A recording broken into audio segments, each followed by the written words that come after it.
Buenas tardes, mi nombre es Aaron Salazar González. Yo voy a hablar de un tema de la materia de Estadística y Inferencial 1, en lo que corresponde al capítulo de probabilidad. Nuestro profesor es Juan Morales y está en la carrera de Ingeniería Industrial, modalidad semipresencial. El objetivo: en este capítulo se presentan 3 métodos diferentes para calcular la probabilidad de un evento. Lo más importante de este capítulo es aprender a interpretar las probabilidades, las cuales se expresan en números entre 0 y 1. Debemos comprender que una pequeña probabilidad como 0.001 corresponde a un evento inusual, en el sentido de que ocurre en pocas ocasiones. También analizamos la ventaja comparativa y la manera en que se utiliza la probabilidad para determinar la ventaja comparativa de un evento. Definiciones. Un evento es cualquier conjunto de resultados o consecuencias de un procedimiento. Un evento simple es un resultado o un evento que ya no puede desglosarse en componentes más simples. El espacio muestral de un procedimiento se compone de todos los eventos simples posibles, es decir, el espacio muestral está formado por todos los resultados que ya no pueden desglosarse más. Definiciones según otros autores. Según Zapata, un evento es el conjunto de intereses del espacio muestral. Según Torres y Simple, un evento simple es aquel que no puede descomponer. A cada evento simple le corresponde un único punto muestral. Según Torres y Simple, el espacio muestral asociado a un experimento es el conjunto de puntos muestrales posibles. Según Zapata, el espacio muestral es el conjunto de todos los resultados posibles de un experimento aleatorio. Tenemos 3 métodos para calcular la probabilidad, que es el método de la frecuencia relativa, método clásico y la probabilidad subjetiva. Según Pliego, la definición de Laplace, la probabilidad clásica de un evento es el cociente entre el número de casos iguales posibles favorables a ese evento y el total de todos los casos igualmente posibles. Según Zapata, la frecuencia relativa se considera que el experimento aleatorio se repite n veces. Si un evento dado A ocurre NA de veces, entonces la probabilidad es igual al límite de NA entre n hacia el infinito. Según Zapata, la probabilidad subjetiva, todo individuo está en la capacidad de expresar su incertidumbre en forma de juicio de probabilidad. El método para calcular la probabilidad. ¿Cómo se obtiene el método de la frecuencia relativa? Cuente el número de veces que el evento A ocurre en realidad. Con base en estos resultados son reales. La probabilidad se estima de la siguiente forma. Aquí tenemos la fórmula, que es probabilidad A es igual al número de veces que ocurrió A entre el número de veces que se repitió el procedimiento. ¿Cómo se obtiene el método clásico? Suponga que un procedimiento dado tiene n eventos simples distintos y que cada uno de esos eventos simples tiene la misma posibilidad de ocurrir. Si el evento A puede ocurrir en S de estas n formas. Aquí tenemos la fórmula, que es la probabilidad A, es el número de formas en el que puede ocurrir A y el número de eventos simples diferentes. Entonces es igual a S entre n. ¿Cómo se obtiene la probabilidad subjetiva?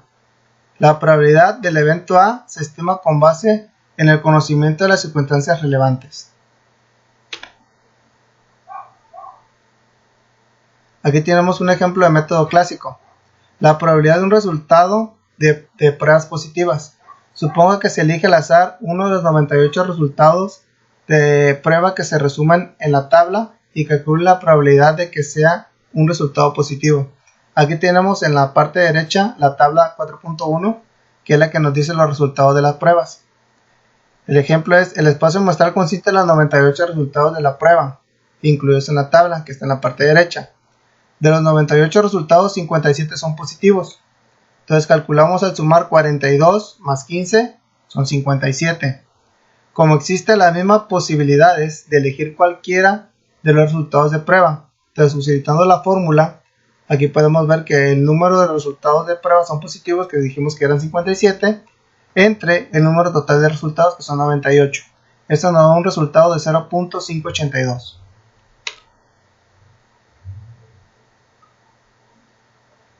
Aquí tenemos un ejemplo de lo que es el método relativo, que aquí tenemos un ejemplo que lo podemos ver detalladamente. Con base a los datos muestrales siguientes, completa la parte A y A de B y A de D. Aquí tenemos que son resultados de una prueba positiva y de una prueba negativa. Aquí nos dice si el sujeto realmente mintió, no mintió, o sí mintió. Entonces aquí tenemos los diferentes resultados en no mintió, que es 11 y 34, que son los resultados positivos y negativos. Y sí mintió, que es 44 y 8. Y 44 son los resultados positivos y 8 son los resultados negativos.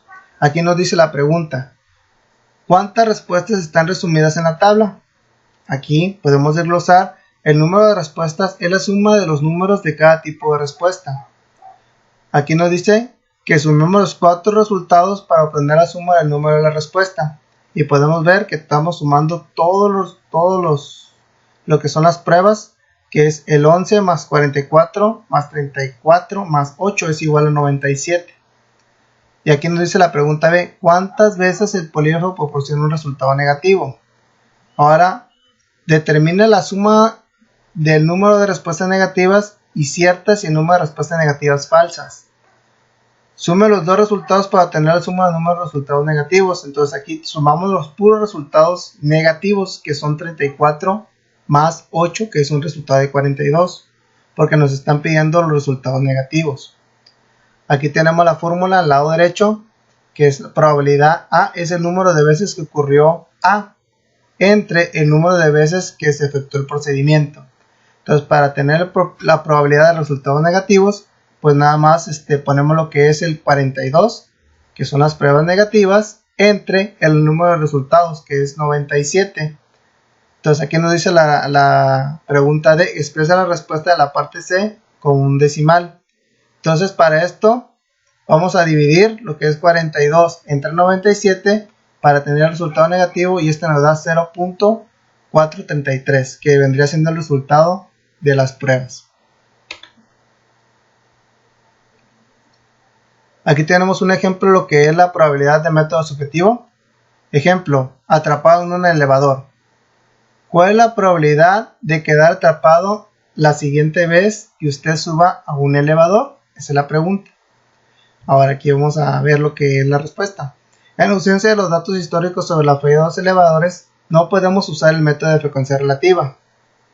Hay dos posibles resultados: quedar atrapado o no quedar atrapado, pero no son igualmente probables, por lo que no podemos usar el método clásico. Esto nos deja como una estimación subjetiva.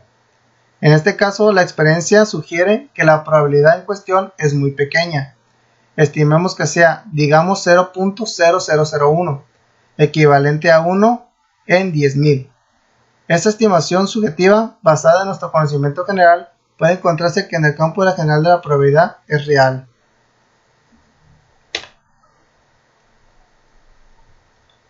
Ventajas comparativas.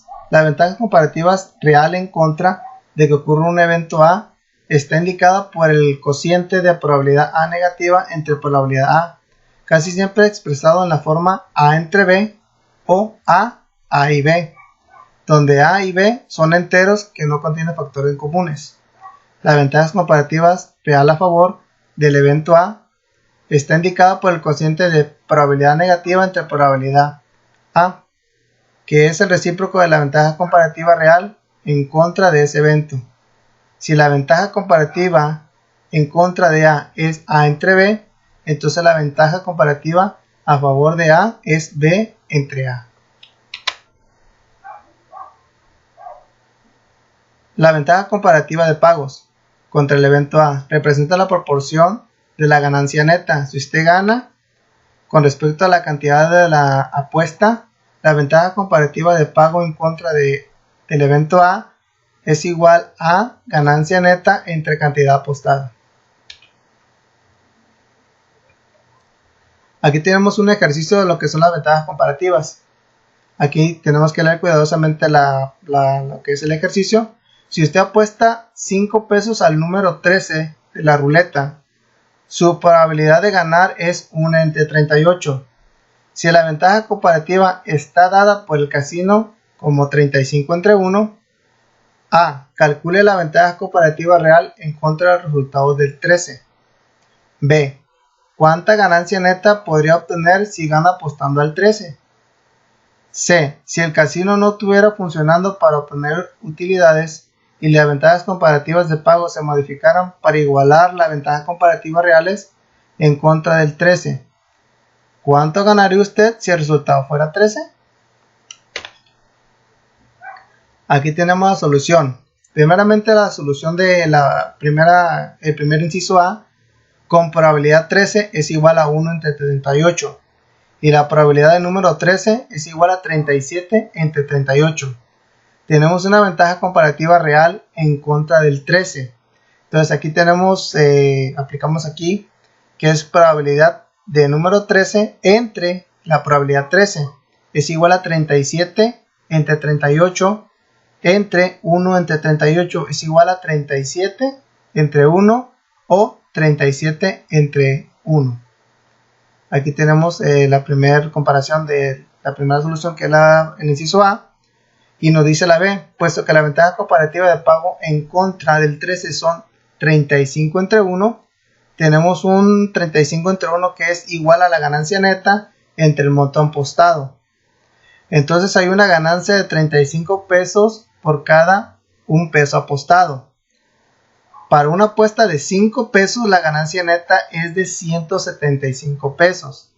El apostador que gane podría obtener 175 más la apuesta original de 5 pesos. La cantidad total obtenida debería ser de 180 pesos con la ganancia neta de 175. Esa es la respuesta B. La C, si el casino estuviera funcionando por diversión y no por ganancia, la ventaja comparativa de pago sería igual a la ventaja comparativa real en contra del resultado del 13 o 37 entre 1. Usted obtendría una ganancia neta de 37 por cada un peso apostado. Si usted apuesta 5 pesos, su ganancia neta será de 185 pesos. El casino no logra su ganancia, pagando solo 175 en vez de 185 que se pagaría en el juego de la ruleta justo, que no favorecerá al casino. Entonces esta es la solución de la pregunta, de las tres diferentes preguntas que se hicieron en la parte anterior, que A, B y C, y aquí nos dan las diferentes soluciones en las que podemos tener la solución de las ventajas comparativas. Método de la suma. Este se presenta para calcular las probabilidades que pueden expresarse en la forma de probabilidad A o B, es decir, la probabilidad de que ocurra el evento A o de que ocurra el evento B, o de ambos o que ambos ocurran, como único resultado de un procedimiento. Bueno, aquí tenemos un ejemplo. Estos ejemplos tenemos que leer analizando lo que nos están pidiendo para poderlo resolver. Aquí vamos a leer el ejemplo. Los siguientes datos resumen los resultados de 905 muertes de peatones causados por accidentes. Si se selecciona al azar una de las muertes de peatones, determine la probabilidad de que el peatón estuviera intoxicado por alcohol o bien que el conductor fuera el que estuviera en estado de ebriedad. Bueno, aquí tenemos lo que es conductor, intoxicado, no toxicado, peatones, intoxicado y no intoxicado. Tenemos los diferentes valores, que es intoxicado, que es 77 y 209, y no intoxicado es 62 y 557. Para determinar la probabilidad indicada, utilice la regla de la suma que se muestra a continuación. Entonces vamos a utilizar el método de la regla de la suma, que el método de la regla de la suma nos dice que es probabilidad A o probabilidad B. Es igual a probabilidad A más probabilidad B menos probabilidad A y B. Defina los eventos como se indica. El evento A, el peatón estaba intoxicado. El evento B, el conductor estaba intoxicado. Hay que determinar la probabilidad de que el evento A ocurra contando el número total de peatones que estaba intoxicado dividiendo el número total de muertes. Siguiendo el ejemplo, aquí lo podemos ver mejor. Probabilidad es el número total de peatones que estaba intoxicado. entre el número total de muertes. Entonces aquí tenemos que el número total de intoxicados, que estamos hablando que son 77 más 209, nos da un resultado de 286, que es la probabilidad A. Ahora determina la probabilidad de que el evento B ocurra contando el número total de conductores que están intoxicados dividiendo entre el número total de muertes, que estamos hablando que son 286, que es la probabilidad A, entre 905, que son el número total de las muertes. Ahora vamos a obtener B.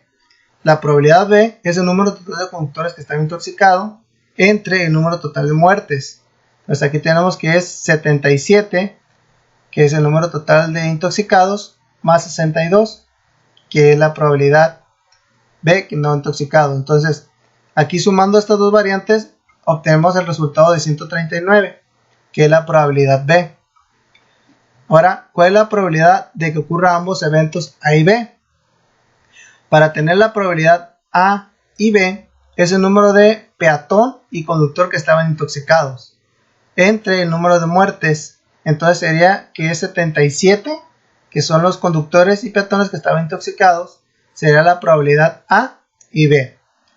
Ya teniendo estos los tres diferentes resultados de las tres diferentes probabilidades, podemos ponerlos en lo que corresponde a la fórmula, que es probabilidad A más probabilidad B menos probabilidad A y B, que sería 286 entre 905 más 139 entre 905 menos 77 entre 905.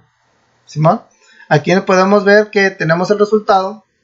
Entonces aquí que es 0.384-530386. Este resultado lo tenemos que redondear a 4 decimales para que nos dé un total de 0.385.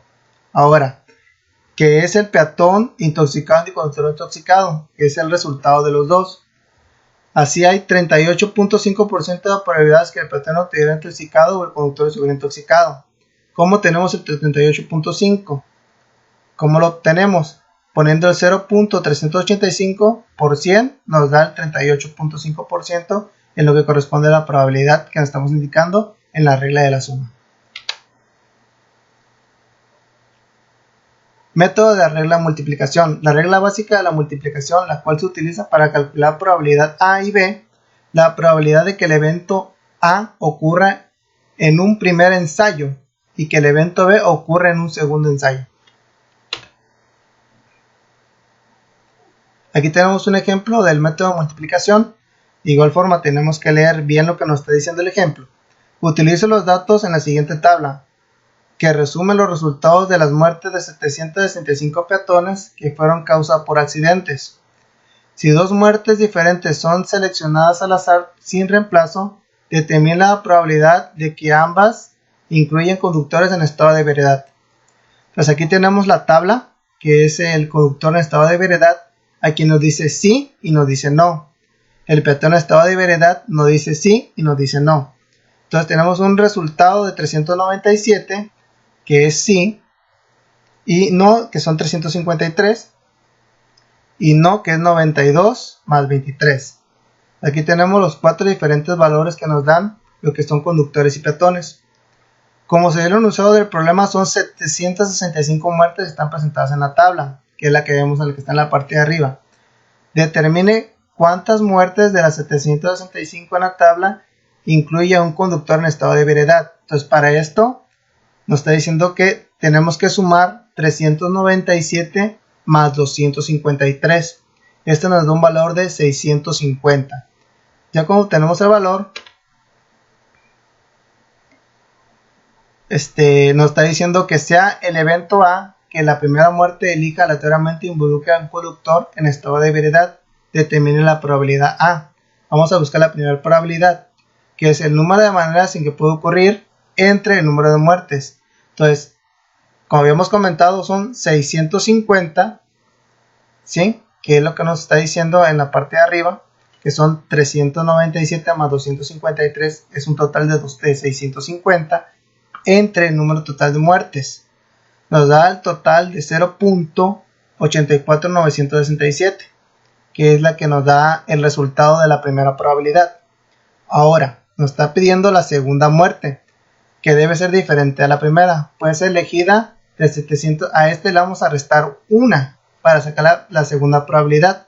Nos da un total de 764 muertes. Dado que la primera muerte involucra a un conductor en estado de ebriedad, hay 650. A este le vamos a restar 1 para tener 649 muertes. De diferente de la primera elegida, que involucra a un conductor en estado de ebriedad. Ahora sea la probabilidad B entre A, el evento de la segunda muerte elegida de las 764 restantes incluye un conductor en estado de ebriedad. Dado que la primera muerte incluye un conductor en estado de ebriedad, determina la probabilidad de B entre A. Entonces, como podemos ver, tenemos la siguiente fórmula, que es el número de formas que puede ocurrir B entre A entre el número de muertes restantes.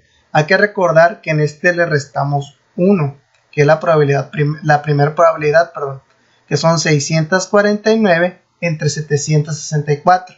Esta nos da una respuesta de 0.84948. Ahora, utilizando estos dos diferentes resultados de las dos diferentes probabilidades, ahora vamos a utilizar lo que nos dice la fórmula, que es probabilidad A y probabilidad B. Es igual a probabilidad A por probabilidad B entre A. Para tener estos valores, nada más tenemos que ponerlos en lo que corresponde a cada valor, que es probabilidad A, es 0.84967 por la probabilidad B entre A, que vendría siendo 0.84948. Esto nos da un resultado de 0.7218. Esto nos dice que tenemos la respuesta de las diferentes probabilidades de la multiplicación. De esta forma lo podemos resolver este tipo de ejercicios.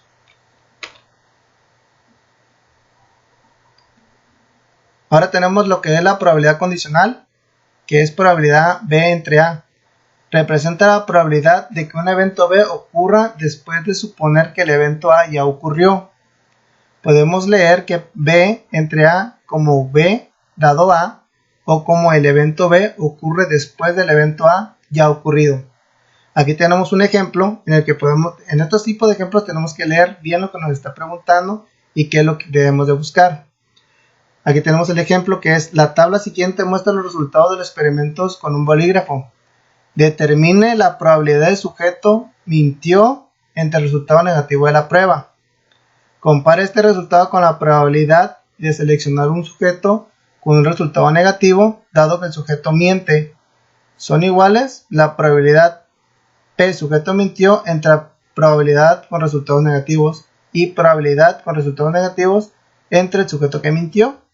Bueno, aquí tenemos la tabla. Como podemos ver, tenemos los resultados positivos de la prueba y los resultados negativos de la prueba. ¿El sujeto realmente mintió? Esa es la pregunta. No, no mintió. Nos dice que es 20 y sí mintió, son 44 en lo que son los resultados de las pruebas positivas. El resultado negativo son 30, que nos dice que no mintió, y que sí mintió son 11. Entonces aquí tenemos los dos diferentes resultados. Entonces, para obtener los resultados negativos tenemos que sumarlos para tener la respuesta de este ejercicio. En este sumamos lo que es el 30 más 11, que es la prueba con resultados negativos, que nos da un total de 41, entre 11, que es el resultado negativos. Entonces, esto nos da que la probabilidad que el sujeto que mintió es con resultado negativo es 0.268. Ahí ya tenemos la primera probabilidad dividiendo 41 entre 11. Ahora, este resultado 44 más 11, prueba de resultados negativos, es dividiendo 55 entre 11. Luego tenemos el 55, pues sumando 44 más 11. Entonces, dividiendo estos dos, la prueba de resultados negativos entre el sujeto que mintió es 0.20. Así es como nos da la probabilidad condicional. Ahora, la regla fundamental de conteos. Para una secuencia de 12 eventos, en las que el primero puede ocurrir de m formas y el segundo puede ocurrir de n formas, los eventos juntos pueden ocurrir en total de m por n formas. Entonces, Aquí podemos ver la fórmula al lado derecho, que es n, p y r es igual a n factorial entre paréntesis n menos r factorial. Entonces, el símbolo factorial denota el producto de número de enteros positivos decrecientes. Por ejemplo, 4 factorial es multiplicando 4 por 3 por 2 por 1 es igual a 24. Por la definición especial, 0 factorial es igual a 1. Entonces aquí tenemos un ejemplo de permutación para que nos quede un poquito más claro. Hay que leerlo, como dije al inicio, tenemos que leer bien lo que nos está preguntando y cómo lo podemos solucionar.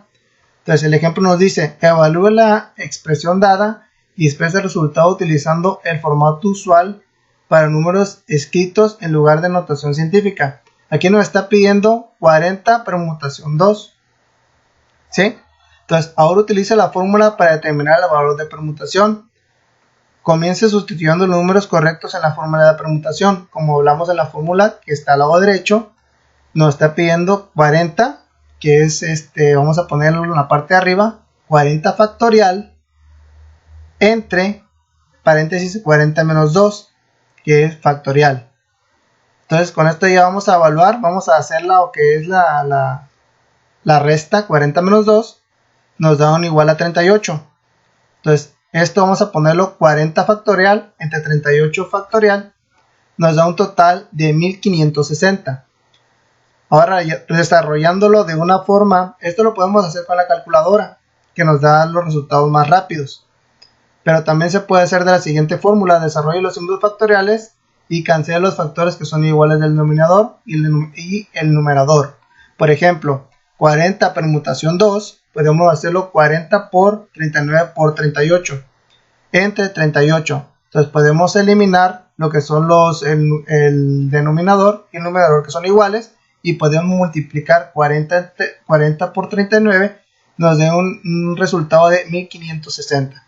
De estas dos formas podemos obtener lo que es el resultado, ya sea en la calculadora o de las formas de multiplicación.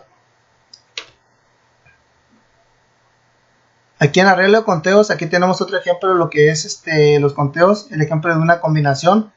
En la parte de atrás vimos lo que es un ejemplo de una permutación. En esta vamos a ver una combinación.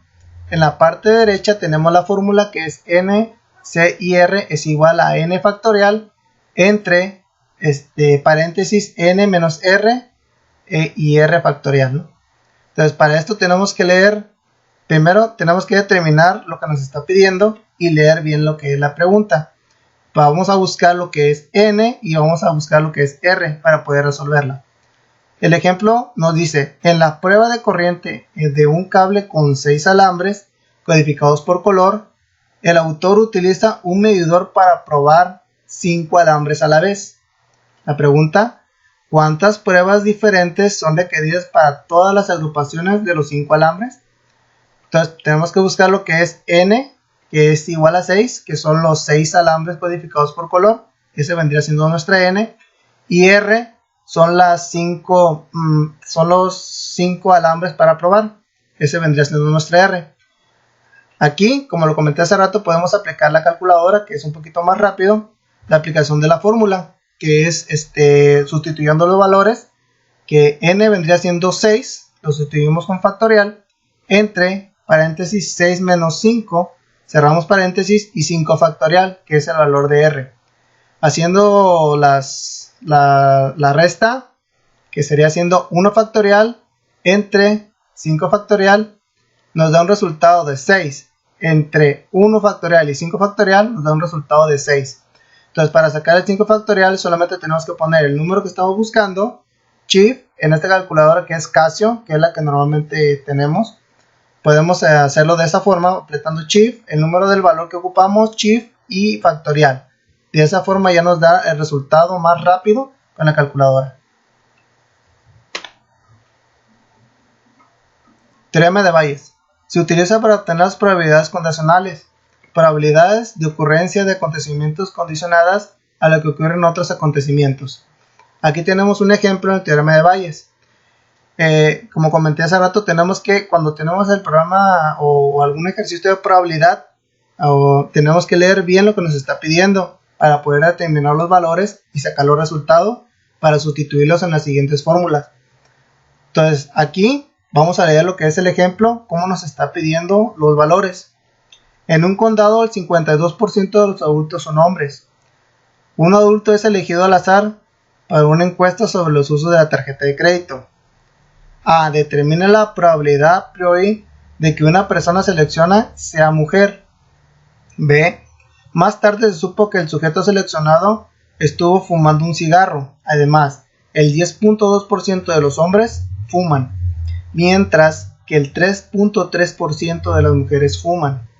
Utilice esta información adicional para determinar la probabilidad de que el sujeto seleccionado es mujer. Vamos a determinar A primero. Entonces, determina la probabilidad a priori de que una persona seleccionada sea mujer. Utilice la notación siguiente. Recuerda que la probabilidad a priori es el valor de la probabilidad inicial originalmente obtenida antes de que se obtenga cualquier información adicional. A le vamos a dar diferentes valores con las diferentes letras. Vamos a utilizar que F es igual a mujer, C es igual a fumador de cigarros, F negativa son hombres, no mujer, y C negativa es no fumador de cigarrillos. En la B, en base a la información adicionada dada, completa la siguiente tabla. Vamos a hacer la siguiente tabla, que probabilidad F, dijimos que es mujer, es igual a 0.48, que vendría siendo la probabilidad de seleccionar una mujer. Probabilidad F negativa es igual a 0.52, que es la probabilidad de seleccionar a un hombre. La probabilidad de C entre F es igual a 0.033, que es la probabilidad de ser fumador, dado que es mujer, y probabilidad C entre F negativa, que es igual a 0.112, que es la probabilidad de ser fumador, dado que es mujer. Entonces, como sabemos, el 52% de los adultos son hombres. De cualquiera de es hombre o mujer, así la probabilidad se selecciona a una mujer es igual a 1 menos probabilidad de seleccionar un hombre. Vamos a restarle 1. Ahí vamos a tener el primer valor, que es 0.48, que es restando 1 menos 0.52. Ahí vamos a tener el valor de 0.48. El segundo valor, 0.52, lo obtuvimos del 52%, que este 52% lo da multiplicando 52% entre 100, nos da 0.52. Y el 0.33 nos da del 3.3% y el 0.102 nos da del 10.2%. Ahora vamos a aplicar el teorema de Bayes utilizando la siguiente forma. Con F en lugar de A y C en lugar de B. Aquí tenemos lo que es la fórmula del teorema de Bayes, que es probabilidad A entre B es igual a probabilidad A por probabilidad B entre A, entre probabilidad A por probabilidad B entre A más probabilidad negativa por probabilidad B entre A negativa. Vamos a sustituirlos por la que estamos hablando, que es F y C, y aquí podemos ver que es probabilidad F entre C es igual a probabilidad F por probabilidad C entre F, entre probabilidad F por probabilidad C entre F más probabilidad F negativa por probabilidad C entre F negativa. Aquí vamos a sustituir nuestros valores, que es 0.48 por 0.33 entre 0.48 por 0.33 más 0.52 por 0.102. Esto nos da un total de 0.230. Pues esto vendría siendo lo que corresponde a lo que es el tema de probabilidad. Espero lo hayamos explicado de una forma entendible. ¿Para qué? Para solucionar las dudas que podemos tener más adelante y solucionar los diferentes ejercicios o que nos pongan sobre el tema de probabilidad. Eso será todo. Muchísimas gracias.